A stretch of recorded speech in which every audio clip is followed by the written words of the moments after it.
이 시간 전할 말씀의 제목은 사랑 없으면 아무것도 아니니입니다. 예전에 제가 교회 다닐 때 예배 드리다가 보면 어색할 때가 있는데, 그때가 언젠가 하면 목사님이 처음에 나와서 옆 사람을 보고 인사하십시오 할 때였습니다. 사랑합니다, 축복합니다.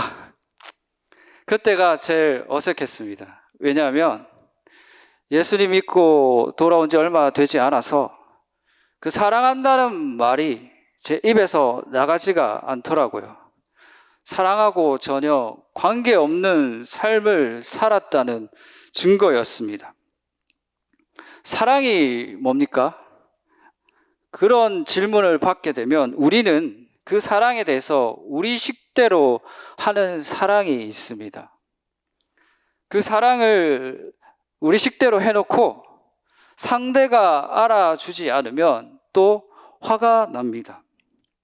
그런데 만약 상대도 나를 사랑한다면 저 사람이 지금 자기 식대로 사랑을 표현하는구나 라고 이해를 합니다. 상대방이 사랑이 있으면.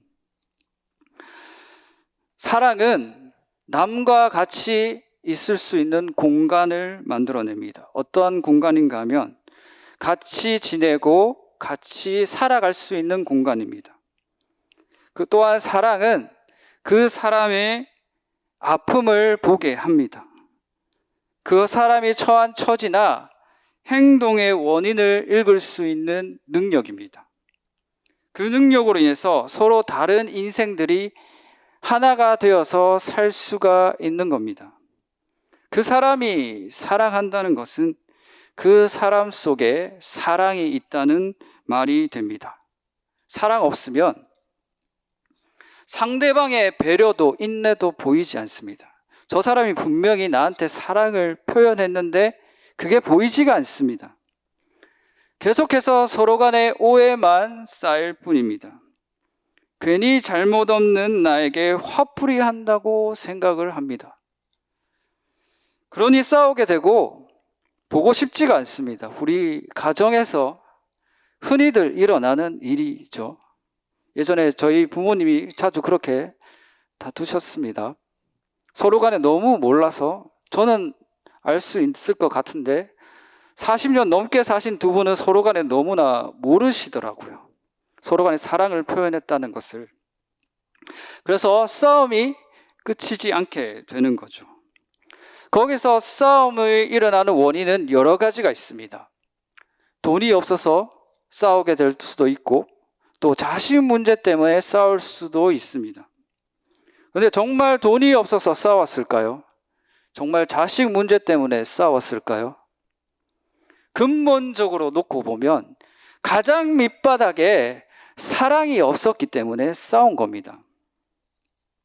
사랑 없는 곳에 싸움이 있고 분열이 있습니다. 정말 간단한 진리입니다. 사랑 없는 곳에 싸움이 있고 분열이 있다.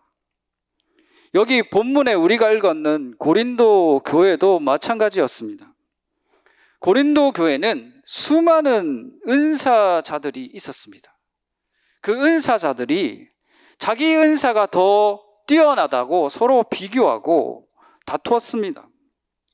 12장에 보시면 교회 내 성령의 은사들이 각기 다르게 주어졌음에도 불구하고 그들은 자기가 우월하다고 서로 간에 우겨댔습니다. 특히나 방언과 예언 같은 은사를 두고 경쟁하는 모습을 보였습니다. 사도 바울은 이런 문제를 해결하기 위해서 은사의 본질적인 목적에 대해서 상기를 시켰습니다. 우리 말씀 같이 보겠습니다. 고린도전서 13장 1절 말씀 함께 읽겠습니다. 시작. 내가 사람의 방언과 천사의 말을 할지라도 사랑이 없으면 소리나는 구리와 울리는 꽹과리가 되고. 아멘. 여러분, 꽹과리 치는 거 들어보셨습니까? 우리 어른분들은 많이 들으셨을 텐데, 저는 어렸을 때 옆집에 굿을 사흘이 멀다고 했습니다. 그래서 그 꽹과리 소리가 너무 싫었습니다. 꽹과리는 악보에 맞게 쳐도 시끄럽습니다. 그런데 여기에서 나오는 꽹과리는 어떤 소리인가 하면 그 꽹과리를 바닥에 던진, 아무렇게나 바닥에 던진 소리였습니다. 그럴 정도로 울리는 천사의 말을 하고 방언을 하고 그런 말을 하더라도 사랑이 없으면 바닥에 던지는 꽹과리하고 똑같다라고 이야기하는 겁니다.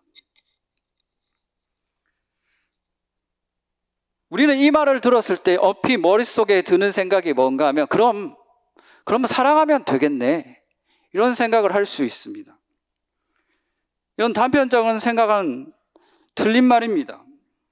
은사를 가지고 분쟁하는 사람들 속에서 바울이 이런 의도를 가지고 던진 게 아닙니다. 은사를 가지고 분쟁하는 사람들 속에서 사랑을 꺼낸 것은 사랑이 가장 기본이다라는 겁니다.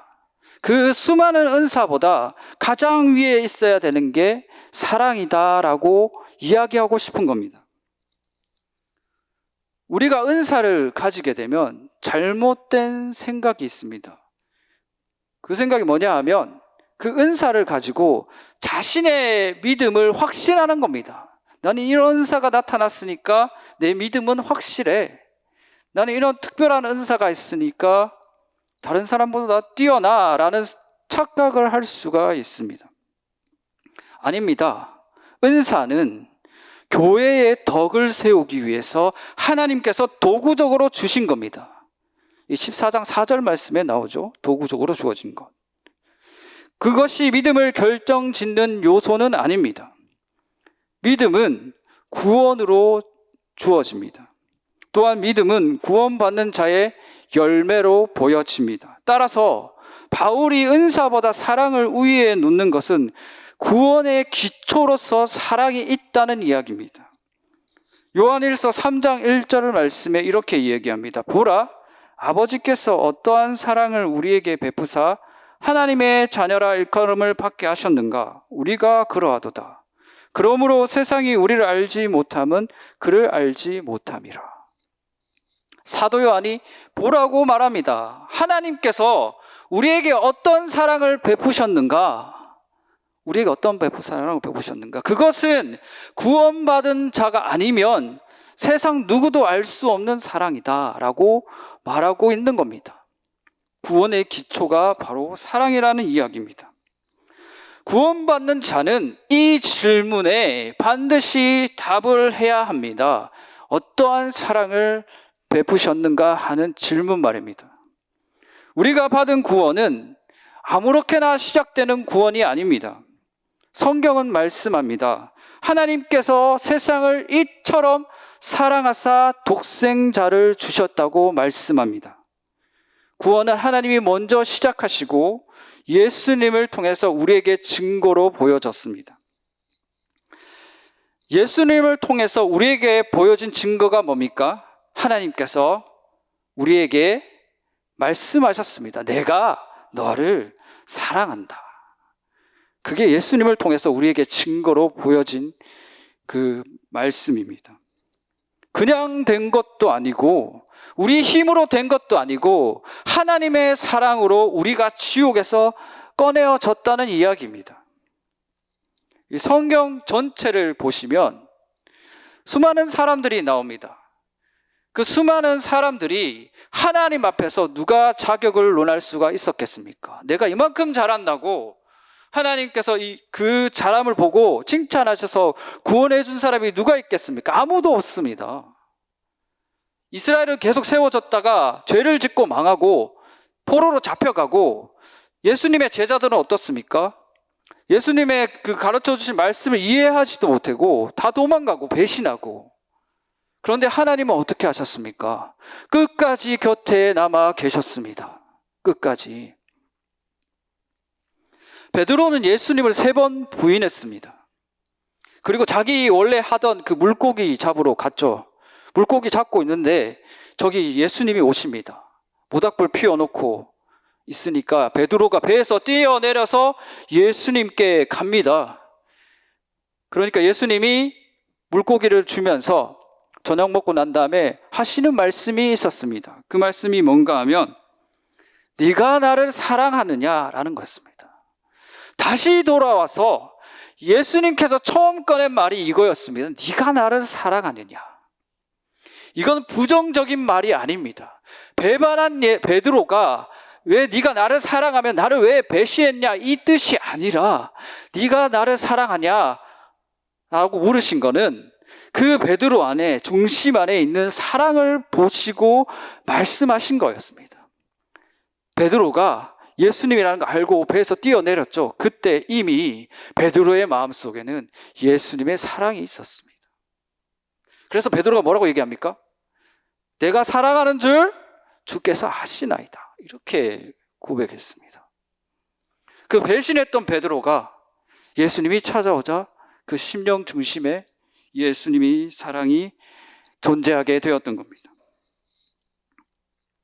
그 베드로 아무 의미 없는 물고기 잡는 그 생활을 하다가 예수님을 만나자 변화받게 되었습니다. 주님은 자격 없는 자에게 은혜를 베푸셨습니다. 이것은 사랑이 아니고서는 설명이 되지 않는 일이었습니다. 어떻게 배신한 자를 다시 찾을 수 있을까? 그래서 베드로가 나중에 베드로전서 4장 8절에서 이렇게 이야기합니다. 무엇보다도 뜨겁게 서로 사랑할지니 사랑은 허다한 죄를 덮느니라. 자기가 먼저 예수님을 3번 배신했던 자기가 먼저 예수님께 용서받았기 때문에 이렇게 얘기할 수 있는 겁니다. 예수님이 내 죄를 덮어주셨다. 그래서 너희들도 서로 사랑해라. 그렇게 말하고 있는 겁니다. 그래서 구원받은 자는 그 구원받은 것에 대해서 자격을 논하지 않습니다. 하나님이 값없이 은혜로 주셨기 때문에 그 구원받은 걸로 남을 판단하는 기준이 되지 않습니다. 교회 안에서 흔히들 하는 욕이 있는데 그게 뭔가 하면 너 예수 안 믿지입니다. 너 예수 안 믿지. 저도 화가 나면 이런 비슷한 욕을 합니다. 어떤 욕인가 하면 예수 믿으세요 라는 욕입니다. 저희 와이프하고 싸울 때 예수 믿으세요. 우리 와이프한테 예수 믿으세요 이렇게 얘기합니다. 정중하게. 근데 정말 예수를 믿으라고 하는 얘기가 아닙니다. 당신이 예수를 안 믿으니까 이런 말을 하는 거지 라면서 비꼬는 겁니다. 그렇게 하면 안 되겠죠. 그렇게 하지 말라는 겁니다. 예수 믿으세요 라고 얘기하는 거. 이 안 되겠다는 생각의 근거는 저 또한 주님을 알지 못했을 때는 그보다 더했다는 얘기입니다. 그보다. 그런데 주님은 저를 비꼬지 아니하셨고 뭐라 하지 않으셨고 끝까지 기다리셨습니다. 끝까지 기다리셨습니다. 베드로를 만나 주셨던 것처럼 저를 만나 주셨고 용서해 주셨습니다. 사랑의 의미가 그 주님의 사랑의 의미가 저한테 다가오자 저한테 어떻게 작용하는가 하면 저의 행함으로 나타났습니다. 행함으로. 의미가 행함이 되는 순간입니다. 이게. 사랑한다 그러면 아 그렇구나 지식처럼 생각하는 게 아니라 자랑하는 게 아니라 그냥 아 그렇구나 감춰두는 게 아니라 행함이 되는 겁니다. 이게 어떤 원리인가 하면 예수님을 알게 되는 그 원인이 뭔가 하면 성령이 오셔가지고 우리 안에서 예수님에 대해서 계시를 해줍니다. 그렇다는 것은 그때부터 이제 여기서 사랑이 넘쳐난다는 거예요. 사랑을 감출 수 있다는 얘기는 성령을 감출 수 있다는 얘기입니다. 말이 안 되는 일이죠. 성령 충만 받은 사람은 감춰지지가 않습니다. 드러나게 되어 있습니다. 그 사람이 어떻게 드러나느냐? 예수님의 모습으로 드러나게 되어 있습니다. 하나님의 뜻에 따라 복음을 전하고 싶은 마음이 넘쳐나고 예수님의 성품에 따라 사랑하고 싶은 마음이 넘쳐납니다. 그래서 감춰지지가 않습니다. 예수님처럼 주의 뜻을 전하기 위해서 자기를 낮추고 수단 방법 가리지 않고 버리려고 합니다. 예수님을 예배하기 위해서. 여기서 우리가 생각해야 되는 게 뭔가 하면 성령 충만은 어떤 행함이나 행동으로 이해하지 말라는 겁니다. 헷갈리시죠? 이렇게 행함으로 나타난다고 했다가 여러분이 저 사람 성령 충만 받았다 했을 때 저 사람이 어떤 행동을 취해서 그렇게 생각하기보다는 성령 충만 받았다 할 때 드는 생각이 뭔가 하면 저 사람의 마음 속에 변화가 일어났구나, 저 사람 중심이 변했구나라고 이해되는 게 정상입니다. 바른 이해입니다. 그 사람 중심이 변했구나, 성령께서 오셔서 그 사람의 중심을 변화시켜 주셨구나. 그래서 사랑은 그럴싸하게 포장하는 포장지가 아닙니다. 그 사람의 중심입니다. 그 사람의 중심. 그리고 그 사람은 주님이 하셨던 사랑이 뭔지 이해합니다. 그 사랑의 내용에 대해서는 다음과 같이 이야기합니다. 우리 같이 읽어보겠습니다. 좀 길습니다. 고린도전서 13장 4절부터 7절까지 말씀 함께 읽겠습니다. 시작. 사랑은 오래 참고 사랑은 온유하며 시기하지 아니하며 사랑은 자랑하지 아니하며 교만하지 아니하며 무례히 행하지 아니하며 자기의 유익을 구하지 아니하며 성내지 아니하며 악한 것을 생각하지 아니하며 불의를 기뻐하지 아니하며 진리와 함께 기뻐하고 모든 것을 참으며 모든 것을 믿으며 모든 것을 바라며 모든 것을 견디느니라. 아멘. 여기서 사랑은 우리가 이런 식으로 사랑해야 한다는 이해보다는 주님이 이렇게 우리에게 사랑하셨다는 이야기입니다. 주님이 먼저 우리한테 이런 식으로 사랑하셨다는 겁니다. 오래 참으셨고 온유하셨고 또한 어떻게 하셨습니까? 교만하지 아니하셨으며 무례히 행하지 아니하셨습니다. 서로 화를 내고 용서하지 못한 교회에 제가 잠깐 있었던 적이 있었습니다. 그때 제 머릿속에 어떤 생각이 가장 먼저 떠올랐는가 하면 예수님이 과연 그런 분이신가 였습니다. 그 사람들을 정죄하고 판단하는 게 아니라 예수님이 과연 그런 분이신가 라는 생각이 먼저 떠올랐습니다. 그 교회는 예수님과 전혀 다른 길을 걷고 있기 때문에 그런 생각을 하게 되었던 것입니다. 어떤 책에 이런 글귀가 있습니다. 생선을 싸게 되면, 생선을 이렇게 싸게 되면 신문지로 그 신문지에 생선 냄새가 나고 고기를 싸게 되면 그 신문지에 고기 냄새가 난다고. 우리는 예수님을 믿고 구원받은 사람이라면 예수님을 싸게 돼 있습니다. 이렇게. 그러면 예수님의 냄새가 나야 되는 겁니다. 그 예수님의 냄새가 뭡니까? 사랑하는 냄새입니다. 사랑하는 냄새. 나는 예수님 믿으니까 이렇게 사랑해야가 아니라 이 안에 예수님이 계신다는 이야기입니다. 이 안에 예수님의 사랑이 그 사람 중심에 때문에 우리는 예수님을 믿음으로 예수님 알기를 날마다 힘을 써야 합니다. 예수님이 어떠한 사랑을 하셨는가. 제가 처음 예수님 믿을 때, 예수님 믿고 돌아왔을 때 사람을 그렇게 정죄하고 다녔습니다. 성령의 역사를 강하게 체험하고 돌아오니까 사람들이 신앙생활 하는 게 다 가짜같이 보이는 거예요. 다 가짜 같고 나만 진짜. 그리고 막 정죄하고 다니다가 새벽기도 나가면 목사님이 하는 말씀을 통해서 하나님이 저한테 막 뭐라고 하시는 거예요. 너 그러지 마라.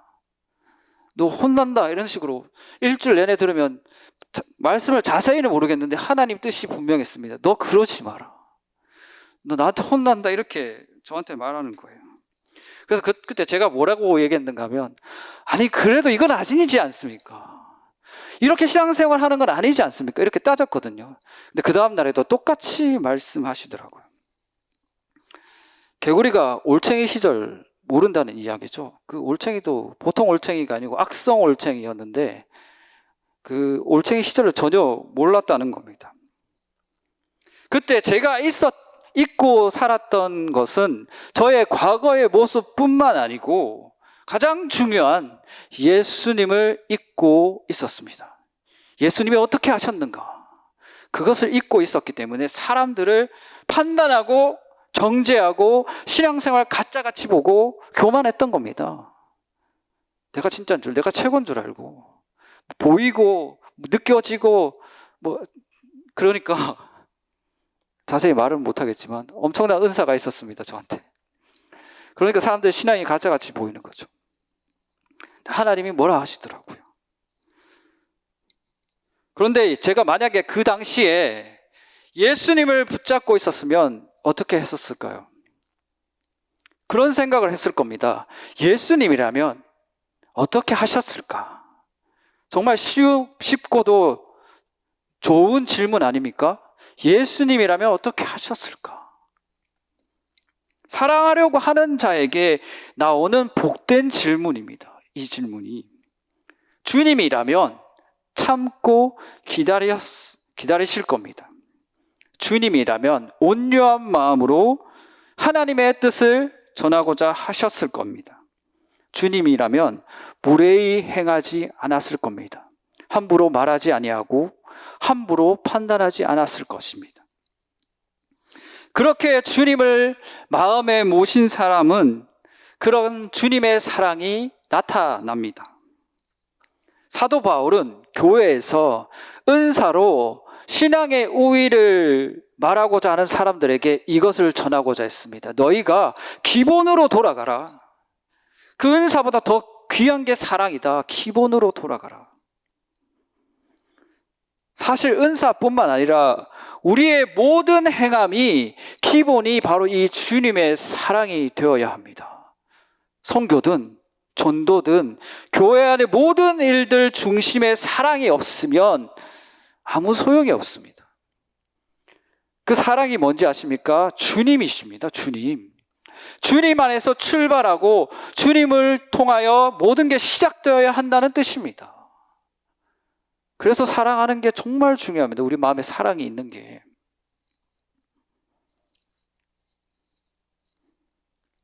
예전에 보스턴 보호소에 앤이라는 소녀가 있었습니다.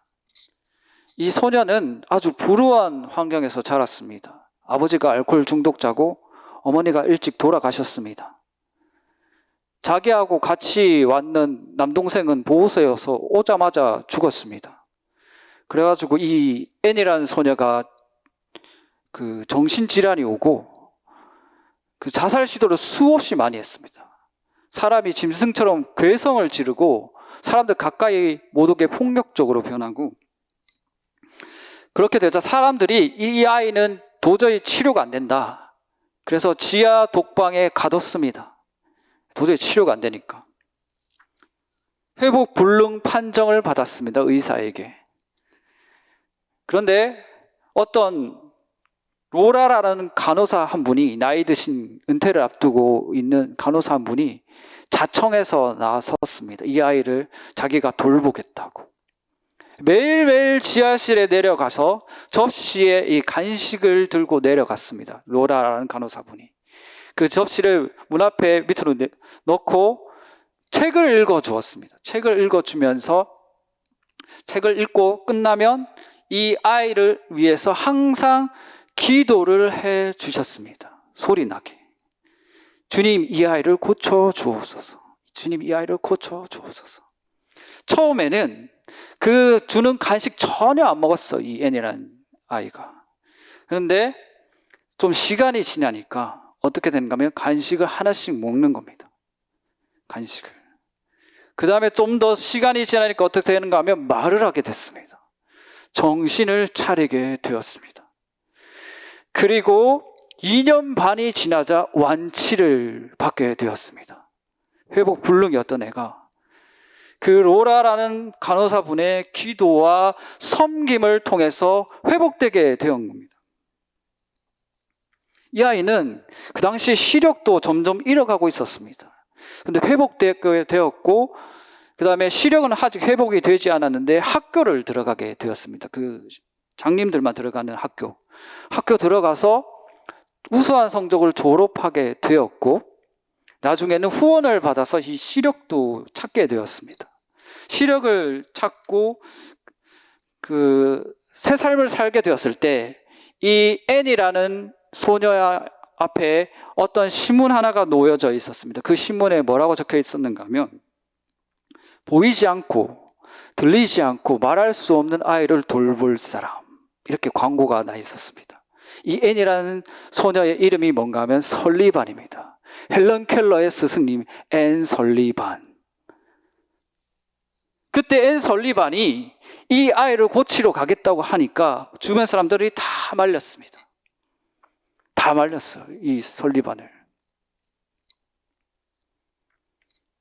그런데 설리반이 그때 뭐라고 했는지 아십니까? 사람들한테 내가 고칠 수 있습니다 라는 이야기를 하지 않았습니다. 뭐라고 얘기했는가 하면 저는 하나님의 사랑을 확신합니다. 그렇게 고백했습니다. 저는 하나님의 사랑을 확신합니다. 그 늙으신 노라 간호사님이 자기한테 전해준 그 사랑 있죠. 자기가 지옥에 있었는데 그게 하나님의 사랑이었습니다. 앤 설리반은 그걸 받고 이 광고를 보자마자 확신하게 되었던 겁니다. 하나님의 사랑이라면 이 아이를 고칠 수 있다. 이 아이를 훌륭하게 키울 수 있겠구나. 가기도 전에 선언한 거예요, 사람들 앞에서. 저는 하나님의 사랑을 확신합니다. 그 사랑을 가지고 있던 앤 설리반은 헬런 켈러에게 그 사랑을 전해줬고 헬런 켈러는 훌륭하게 자랐습니다. 48년간이나 그 헬런 켈러 옆에서 하나님의 사랑을 전달했습니다. 앤 설리반은. 그 절망 속에 있었던 짐승처럼 소리를 지르고 자살하려고 했던 그 앤 설리반이 다시금 새 삶을 찾고 제자를 키워냈었던 가장 근본적인 원인은 하나님의 사랑이었습니다. 주님은 사람을 살리려고 이 땅에 오셨습니다. 그리고 주님은 여러분을 살리셨습니다. 다른 것으로 살리신 게 아니라 사랑으로 살리셨습니다. 때문에 주님을 안다고 하는 자들은 그 사랑을 알고 있고 간직하고 있습니다. 우리의 모든 능력과 은사는 그 사랑을 전달하기 위해 있는 것입니다. 은사는 주님의 필요에 따라 있을 수도 있고 없을 수도 있습니다. 제가 처음 주님을 만나고 왔을 때 사람들의 그 고민 소리만 들어도 가슴이 찢어질 것 같았습니다.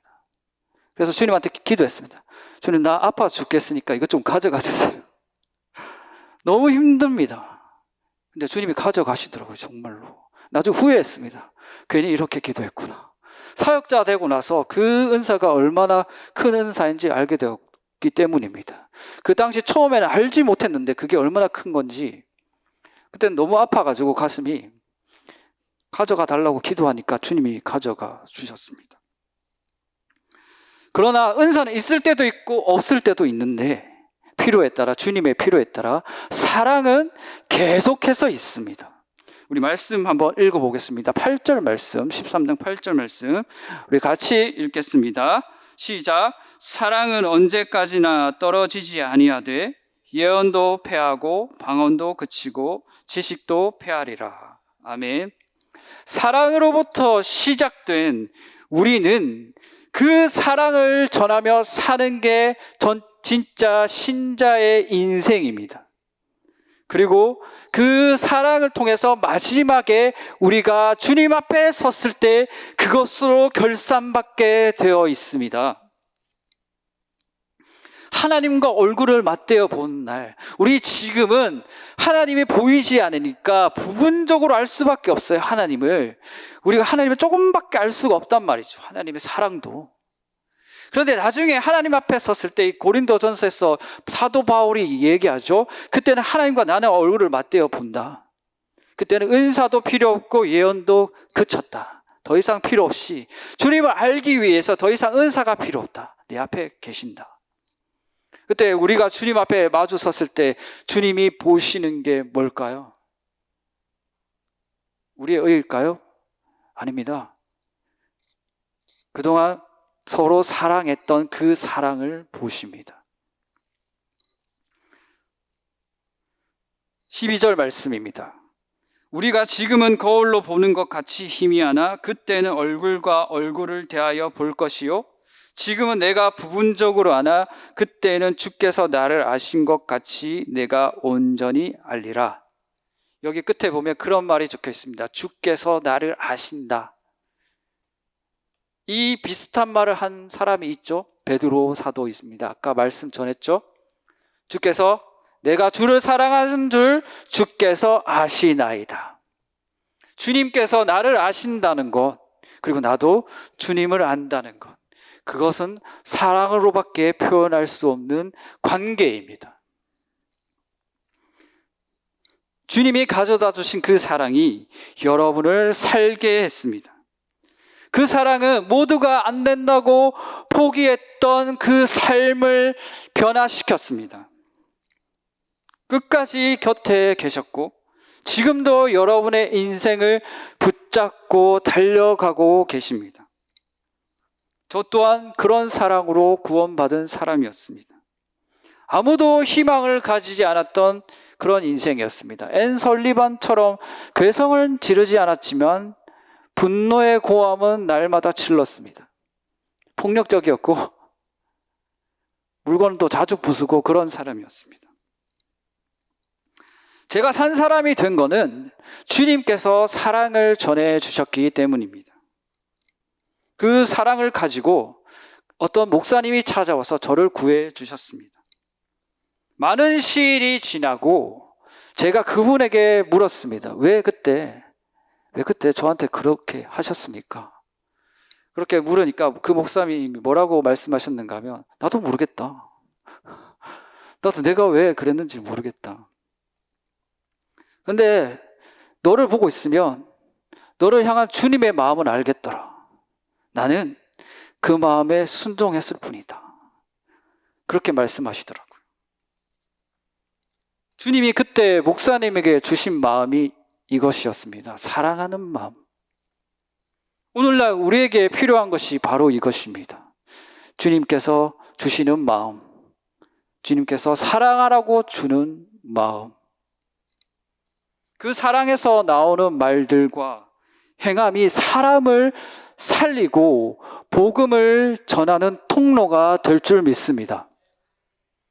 그러한 복된 삶이 되시기를 주님의 이름으로 축원드립니다.